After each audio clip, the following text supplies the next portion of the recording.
Good evening friends. তো আজকে দুপুরবেলা রান্না করেছিলাম মাছের মাথা দিয়ে ডাল, আলু ভাজা, বেগুন ভাজা আর সাবুর পাঁপড় ভাজা, আর করেছিলাম একটু চিকেন কষা। তো প্রচণ্ড গরম, রান্না করতে যে কি কষ্ট সেটা যারা রান্না করে তারাই জানে, কিন্তু করতে তো হয়। আর আজকে তো রবিবার, তো স্নান টান করে পুজো টুজো করে নিয়ে আজকে আর চুল আঁচড়াবার সময় পাইনি। আজকে বলে না, এই গরমকাল পড়তেই দুপুরবেলা করে চুল টুল আর আঁচড়ানো হয় না, পুরো পাগলের মতো থাকি।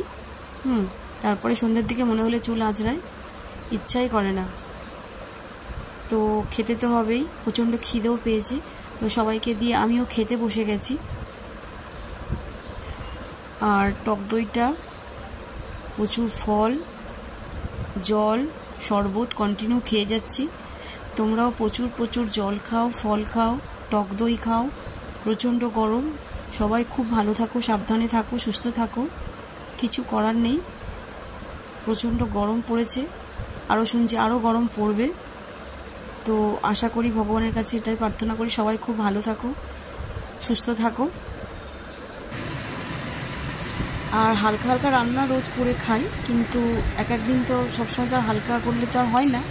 রান্নাবান্না তো করতেই হবে, খেতেই হবে। একদিন দুদিন ভালো লাগে, তারপরে কি আর ভালো লাগে? তো আজকে জানি বাবু মাছের মাথা নিয়ে এসে বললো যে আজকে মাছের মাথা দিয়ে মুগ ডাল করো। তো মাছের মাথা দিয়ে মুগ ডাল করে ফেললাম। তার সঙ্গে একটু ভাজা আনতে বলেছিলাম, আলু ভাজা পাইনি, তো আমি ঘরে আলু আর বেগুন ভাজলাম আর পাঁপড় ভাজলাম। আর চিকেনটা ছেলের জন্য নিয়ে এসেছি, কষা করলাম।